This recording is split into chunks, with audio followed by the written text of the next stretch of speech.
بسم الله الرحمن الرحیم. السلام علیکم. کتونکو د پښتو ټي وی نه مونږ تاسو په خدمت کې حاضر یو. کتونکو قبرستان د هر مل په هر یو کونه کې موجود وي، خو کتونکو ټول قبرونه یو شان نه وي، ځکه چې په مختلف ملکونو کې مختلف عجیبه شانتي قبرونه او د مړو خخولو طریقې وي. تکم باره کې به موږ تاسو ته مکمل معلومات په دې ویډیو کې درکو. خو د هغې نه مخکې کتونکو زموږ پښتو ټي وی چینل سبسکرایب کې او بیل آیکن ضرور دباو کې چې زموږ نوري ویډیوګانې تاسو ته په وخت دررسي. کتونکو راټولو نه مخکې به موږ د هینګینګ کوپن یعنی ځوړند شوي تابوتونه د فلیپاین په علاقه سکاړه کې یو عجیبه شانتي قبرستان موجود دی، کوم ته چې ځوړند شوي تابوتونه ویل کیږي. اسې هو کتونکو قبرونه په ځمکه کې دننه موجود وي، او کتونکو دغلته کې قبرونه په غرونو کې ځوړند شوي موجود وي. کتونکو دغلته کې مړي په تابوتونو کې بند کی او د غرونو نه یې ځوړند کی. په سکاړه کې دا رسم د زورګونو کالونو نه روان دی، خو کتونکو دغلته کې چې کوم کسان مړي کیږي هغه د مخکې نه ځان له تابوتونو تیاری، او چې بیا کله دغه انسانان مړي شي د هغوی باډې په دغه تابوتونو کې بند کی. کتونکو تابوتونه یې دومره تنګ جوړ کړي وي چې په هغې کې د مړي هډوکي مات شي، او بیا دغه تابوتونه د یو غر نه ځوړند کی. کتونکو هر یو خاندان د خپل ځان دپاره په دغه غر کې د خپل خوښې د پاره ځای جوړ کړي وي، چې بیا په دغه خاندان کې څوک مړ شي د دوی هغه تابوتونه یو ځای ځوړند وي. کتونکو ته دې نه علاوه داسې قبرونه د فلیپین نه علاوه په چاینا او انډونیشیا علاقه کې هم موجود دي. کتونکو د فلیپین نه علاوه د یورپ یو ښکلی ښار چیجیک ریپبلیک ته به ځو. کتونکو د چیجیک ریپبلیک کې یو وړه شان علاقه سیلیګ هم ده. دغه کې یو چرچ موجود دی چې د دغه چرچ نوم دی سیلیګ وسوري، چې دغه چرچ ته د خډوکو چرچ هم ویل کیږي. او دا ځکه چې په دغه چرچ کې 40,000 کسان دفن دي، یعنی د 40,000 کسانو قبرستان دی. او کتونکو د حیرت انګیز خبره دا ده چې د دې مړو خډوکي او کوپړې په داسې ډیزاین باندې ایهودي دي چې په کتو کې داسې ښکاري چې فرنیچر یا د ډیکوریشن سیزونه، یعنی دا چرچ یې د انساني خډوکو نه سجاو کړی دی. کتونکو د چرچ تاریخ د 14مې صدۍ نه شروع کیږي. کتونکو د دغه ځای د خلکو لپاره دا چرچ ډیر اهمیت لري، او ډیر خلکو به وي چې موږ په دې چرچ کې دفن کې، او بیا یې په زورګونه خلک په دې چرچ کې دفن کړل. کتونکو په 1970 کې په دې چرچ کې موجود په زورګونو ډانچې یې لرې کړې، او بیا یې د کوپړو او د خډوکو نه دا چرچ سجاو کو، ځکه دې چرچ ته د خډوکو چرچ یعنی د چرچ اف بونز وایي. کتونکو اوس به موږ تاسو ته د انډیا د قبرستان باره کې معلومات درکو. کتونکو د انډیا په یو علاقه احمد آباد کې یو ریسټورنټ دی. په کوم ریسټورنټ کې چې دننه قبرونه موجود دي، چې د دې ریسټورنټ نوم دی نیو لکی ریسټورنټ. کتونکو د ریسټورنټ مالک دا ځمکه اغستې وه، او هغه دلته یو ریسټورنټ کولاوه. هغه ته دا پته نه وه چې دا یو قبرستان دی، او دلته کې قبرونه موجود وو. د په قبرستان باندې جوړولو دا فیصله وکړه چې دی به د قبرونو اخوا دیخوا ریسټورنټ جوړ کړي، او د قبرونو سایډونو ته یې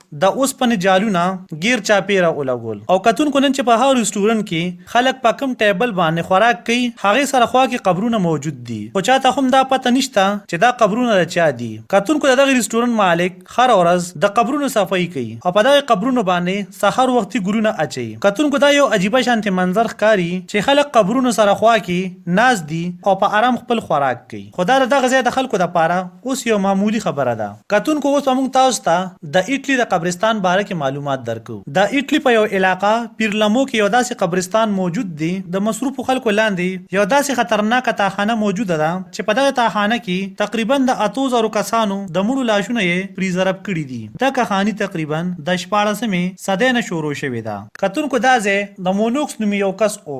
مونوکس به چې کم کسان مړه شو نو د به دا مړي په ځمکه کې دننه انتهایی په یو ځای کې به پریزرب کول، یعنی ووره کول به. مونوکس په مړو پریزرب کولو کې ډیر زیات ماهر. نن هم په دې ځای باندې داسې مړي موجود دي چې د دوی سکین او ویښته د سوونو کالو نه پس هم هغه شانتي دي، او بیا په زرګونو د خلکو مړي پریزرب کول. او بیا د مامیس یعنی دا مړي یې د ایټلي حکومت په خپل تحویل کې واغستل. په دې کې ډیر مامیس زیاتره په دیوالونو باندې ځوړند کړي شوي دي، څه یې کینولي دي او څه یې په شیشو کې بند کړي دي. په دې کې څه مړو خپلې زړې کپړې هم اچولي دي. په 1980 کې آخري مامي پریزرب کړې شوې وه، او د هغې نه پس دا سلسله ختمه شوه، او دا ځای د پور اسرار خلکو د پاره کولو شوی دی، او د لری لری ځینو نه ورله خلک د لیدو د پاره راځي. کتونکو دغلته کې د یو ماشومې لاش هم موجود دی. په 1920 کې د دې ماشومې مرګ واقع شوی وو او دا مرګ د 2 کالو په عمر کې واقع شوی وو. د دې ماشومې مور پلار په ډېر سخت صدمه کې وو او د کیمستري د پروفیسور په مدد سره د خپل لور لاش یې د پریزرو کولو لپاره فیصله وکړه او د دې ماشومې لاش یې د شیشې په یو تابوت کې بند کو چې هغه روزانه د خپل لور مخ ویني. په 1982 کې د نایټروجن ګیس نه ډک د شیشې په چیمبر کې بند کړه. کتونکو دیتا د دنیا بیسټ مامي هم ویل شي. کتونکو ځکه چې د 100 کالو نه پس د هغې سکین داسې دی ته به وایې چې دا اوده ده. کتونکو اوس په موږ تاسو ته په سمندر کې دننه د قبرستان باره کې معلومات درکو. کتونکو تاسو چرته کې د داسې قبرستان باره کې اوریدلی دي چې هغه سمندر کې دننه وي. د امریکای په یو ښار میامي کې یو حیرت انگیز قبرستان موجود دی چې هغې ته د نیپچل میموریل ریپ نوم ورکړی شوی دی. دا قبرستان د 6 لکه سکوير فوټه ځای باندې مشتمل دی. دا قبرستان په اټلانټیک اوشن کې دننه موجود دی.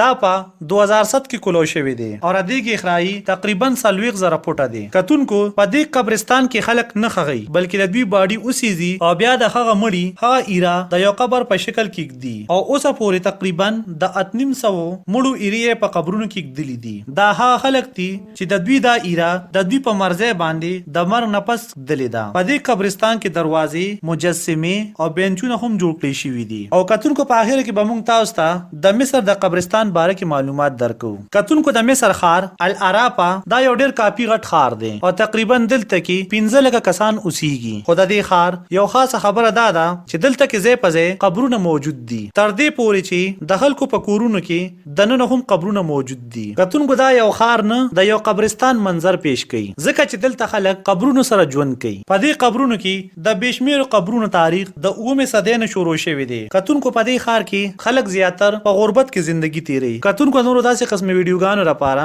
زموږ پښتو ټي وي چینل سبسکرایب کړئ او بیل آیکن ضرور دباو کړئ چې زموږ نوري ویډیوګانې تاسو ته په وخت دررسي.